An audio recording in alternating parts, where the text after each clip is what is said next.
Hello everyone. आप में से बहुत सारे बच्चों का एक कॉमन डाउट है, specially MBA and LLB student के लिए, कि जब आपने सीयूटी पीजी का फॉर्म फिल किया था इस बार, तो मीडियम ऑफ एग्जाम आपसे नहीं पूछा गया था। तो पेपर आपका कैसे आएगा? तो देखिए, एमबीए एंड एलएलबी में क्या है, एक लैंग्वेज सब्जेक्ट है, क्वांट है, रीजनिंग है, डीआई है, सीओक्यूपी 11 में जीएस और कंप्यूटर भी है। तो ये तो बाइलिंगुअल होगा।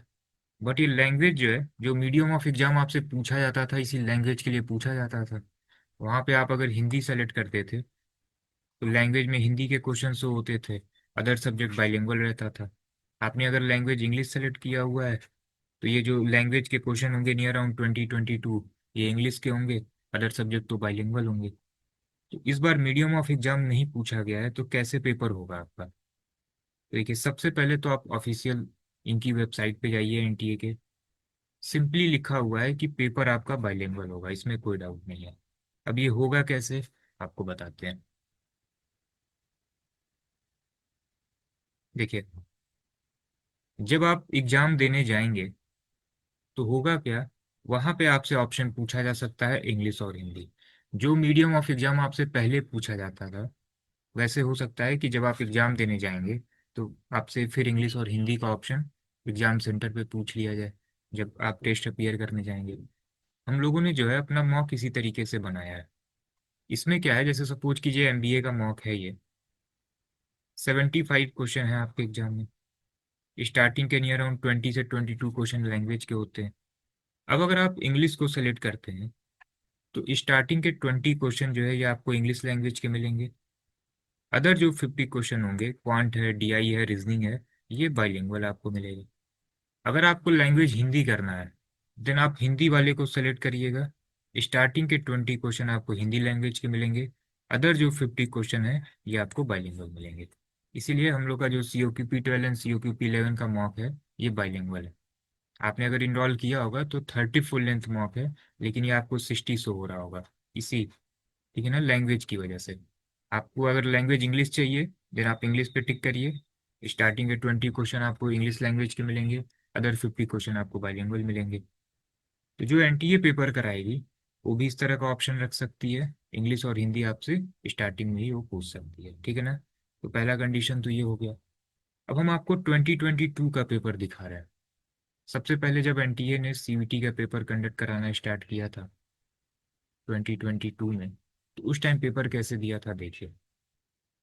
आप देखिए, ये क्वांट का क्वेश्चन है, 2022 का पेपर है ये, COQP 12 MBA का। उस टाइम इसका पेपर कोड PGQP 38 हुआ करता था। आप देखिए, ये क्वांट का क्वेश्चन है, इंग्लिश में भी शो हो रहा है, हिंदी में भी शो हो रहा है। तो अदर जो सब्जेक्ट है ये आपको बाइलिंगुअल मिलेगा, एक साथ आपको दोनों ही क्वेश्चन शो होंगे। 2025 का जो पेपर एनटीए ने कंडक्ट कराया था उस टाइम क्या था, आपने अगर इंग्लिश लैंग्वेज पेपर सेलेक्ट किया है, फॉर्म फिलिंग में इंग्लिश अगर आपने सेलेक्ट किया होगा 2025 में, तो पूरा ही 75 क्वेश्चन इंग्लिश में था। स्टार्टिंग के 22 क्वेश्चन ये इंग्लिश लैंग्वेज में, क्वांट रीजनिंग डीआई ये भी इंग्लिश में था, लेकिन for every particular question language change का ऑप्शन था। आप सभी क्वेश्चन को, ठीक है, अगर आपके इंग्लिश में शो हो रहे हैं तो ये आप लैंग्वेज चेंज कर देंगे तो हिंदी में भी शो होगा। लेकिन लैंग्वेज चेंज करेंगे तो थोड़ा सा टाइम टेकिंग है, 2-3 सेकेंड एक्स्ट्रा टाइम लगेगा। एनटीए बहुत कुछ चेंज करती रहती है। 2022 का जब उन्होंने पेपर कराया था तो एक पर्टिकुलर स्क्रीन पे उन्होंने बाइलिंगुअल क्वेश्चन दिखाया था, एक साथ इंग्लिश में भी, एक साथ हिंदी में भी। हम लोग के मॉक में भी ऐसा ही है, एक साथ आपको इंग्लिश हिंदी दोनों में ही शो होगा। बट 2025 में जो उन्होंने पेपर कराया था, अगर आपने लैंग्वेज इंग्लिश सेलेक्ट किया होगा तो पूरा ही पेपर इंग्लिश में आ गया था। बट क्वांट रीजनिंग डीआई के जो क्वेश्चन थे लैंग्वेज चेंज का ऑप्शन था, ठीक है ना। इस बार उन्होंने मीडियम ऑफ एग्जाम नहीं पूछा है, तो ऑलमोस्ट मैक्सिमम चांसेस हैं दोनों एक साथ दिखेंगे। नहीं भी दिखेंगे तो लैंग्वेज चेंज का ऑप्शन रहेगा। तो ये तो क्वांट का हो गया, ये तो बाइलिंगुअल रहना ही है। लैंग्वेज का कैसे सिलेक्शन होगा, देखिए 2022 का पेपर जब हुआ था तो एक साथ इंग्लिश लैंग्वेज का भी क्वेश्चन शो हो रहा है, एक साथ हिंदी लैंग्वेज का भी क्वेश्चन शो हो रहा है। जब आप एग्जाम देने जाएंगे तो हो सकता है आपसे कोई भी लैंग्वेज ना पूछा जाए, मीडियम ना पूछा जाए, डायरेक्ट आपके सामने क्वेश्चन आएगा। अब जो जिनको इंग्लिश करना है, आप इंग्लिश वाले आंसर को टिक करिए, जिनको हिंदी करना है वो हिंदी वाले आंसर को टिक करें। ठीक है ना, कोई इशू नहीं होगा। तो इस तरीके से भी पेपर आ सकता है। हमने आपको स्टार्टिंग में दिखाया ना, या तो ये होगा एक साथ इंग्लिश लैंग्वेज भी शो हो रहा है, एक साथ हिंदी लैंग्वेज भी शो हो रहा है। आपको लगता है कि इसका बी आंसर होगा तो बी पे टिक करिए। हिंदी वाले स्टूडेंट, आप अपना इस क्वेश्चन को अटेम्प्ट करिए, आपको लगता है ए सही है, ए को टिक करिए। ठीक है ना। तो लैंग्वेज इस तरीके से हो सकता है, या फिर जैसे हमने मॉक में दिखाया है, ठीक है ना, ऐसे आपके पास ऑप्शन आ जाएगा। यहाँ पे आपको लैंग्वेज शो होगा, अदर क्वेश्चन तो बाइलिंगुअल रहेंगे ही। और अदर जो सब्जेक्ट है क्वांट रीजनिंग डीआई, ये तो नो डाउट ये बाइलिंगुअल ही रहेगा। तो ओवरऑल हम आपको अगर शॉर्ट में बताएं, तो लैंग्वेज का बिल्कुल टेंशन फ्री रहिए आप अगर हिंदी लैंग्वेज की तैयारी कर रहे हैं तो आप हिंदी लैंग्वेज की तैयारी करिए। आप अगर इंग्लिश लैंग्वेज की तैयारी कर रहे हैं तो आप इंग्लिश लैंग्वेज की तैयारी करिए। ऑप्शन रहेगा हिंदी इंग्लिश का, ठीक है ना। आपको ये की तैयारी करिए, अदर सब्जेक्ट ये बाइलिंगुअल रहेंगे। तो लैंग्वेज को लेके तो कोई डाउट नहीं होगा। अदर जितने भी पेपर कोड हैं एमबीए एंड एलएलबी को छोड़ के, ठीक है, ये सब डोमेन सब्जेक्ट होता है। जैसे सपोज कीजिए COQP 10 है, तो ये इकोनॉमिक्स का पेपर कोड है, सभी 75 क्वेश्चन इकोनॉमिक्स के होंगे। तो ये पेपर आपका बाइलिंगुअल होगा, ठीक है ना। हो सकता है कि जब आप एग्जाम देने जाएंगे तो आपसे मीडियम पूछ ले। आपने अगर इंग्लिश सेलेक्ट किया तो सभी 75 क्वेश्चन आपको इंग्लिश में शो होंगे, बट फॉर एवरी क्वेश्चन जो है आप उसको हिंदी लैंग्वेज में चेंज कर सकते हैं, ठीक है ना। इसी तरीके से आपने अगर हिंदी सेलेक्ट किया, सभी क्वेश्चन हिंदी में शो होंगे, एवरी क्वेश्चन को आप इंग्लिश में चेंज कर सकते हैं, लैंग्वेज चेंज का ऑप्शन वहाँ रहता है। या ये भी हो सकता है एक साथ जो है इंग्लिश और हिंदी दोनों में ही आपको क्वेश्चन शो होंगे। तो ये एनटीए है, कुछ ना कुछ चेंज करती रहती है। ओवरऑल शॉर्ट में इतना समझना है आपको, ठीक है। हमने बहुत सारी वीडियो में बताया है, लेकिन उसके बाद भी बहुत सारे कमेंट सेक्शन में आपके कमेंट आए थे, इसलिए हमने सोचा इस पे एक अलग से वीडियो करते हैं।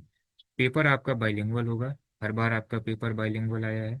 इस बार फॉर्म फिलिंग में ऑप्शन नहीं था, ठीक है ना। तो पेपर आपका कैसे आएगा हमने आपको दिखा दिया। तो एमबीए एंड एलएलबी वाले स्टूडेंट, नो डाउट आप अपने लैंग्वेज सब्जेक्ट की तैयारी करिए। आप अगर हिंदी को टारगेट कर रहे हैं देन आप हिंदी पढ़िए, इंग्लिश को टारगेट कर रहे हैं आप इंग्लिश पढ़िए। किस तरीके से पेपर आएगा हमने जितने भी कंडीशन थे आपको बता दिए, ठीक है ना। यही होने वाला है। तो आप अपने लैंग्वेज सब्जेक्ट की तैयारी करिए। एंड एक डाउट आपका और रहता है कि अगर हमें टिस्ट में एडमिशन चाहिए तो क्या वहाँ पे इंग्लिश कंपलसरी होगा। किसी भी यूनिवर्सिटी के लिए कोई भी लैंग्वेज कंपलसरी नहीं है। आप हिंदी भी सेलेक्ट कर सकते हैं, इंग्लिश भी सेलेक्ट कर सकते हैं। किसने कभी ऐसा नहीं कहा है कि आपको हमारे यहाँ एडमिशन लेना है तो आपको इंग्लिश लैंग्वेज ही सेलेक्ट करना होगा, ठीक है ना। ऐसा कुछ भी नहीं है। तो आप अपने लैंग्वेज सब्जेक्ट की तैयारी करते रहिए, ठीक है। आप अगर COQP 12 एंड COQP 11 के लिए प्रिपेयर कर रहे हैं देन आपको प्रैक्टिस के लिए अभी कॉन्सेप्ट की तरफ से एक ई बुक मिल जाएगा। टेस्ट सीरीज आपको मिल जाएगी COQP 12 के लिए 30 full length mock and 90 sectional test. COQP 11 के लिए 20 full length mock and around 115 sectional आपको मिल जाएगा। मॉक आपका बाइलिंगुअल होगा। एंड अगर आप इसके लिए कोर्स ज्वाइन करना चाहते हैं आप कोर्स भी ज्वाइन कर सकते हैं, ठीक है ना। तो इनरोलमेंट आप अभी कॉन्सेप्ट की वेबसाइट एंड ऐप से कर सकते हैं। कोई भी क्वेरी हो तो आप इस नंबर पे व्हाट्सअप कर सकते हैं। तो 12 एंड 11 से रिलेटेड बहुत सारी चीज़ें हम लोग आपको यूट्यूब पे कराते रहेंगे। NCERT PG से रिलेटेड जितने भी ऑफिशियल अपडेट आएंगे हम लोग आपको यूट्यूब पे भी अपडेट करते रहेंगे, ठीक है ना। एंड 12 एंड 11 के लिए हमने डिस्क्रिप्शन में एक टेलीग्राम चैनल का लिंक भी शेयर किया हुआ है, इसको भी आप ज्वाइन कर लीजिए। सभी अपडेट हम लोग आपको यहाँ पे भी बताते रहेंगे, ठीक है ना।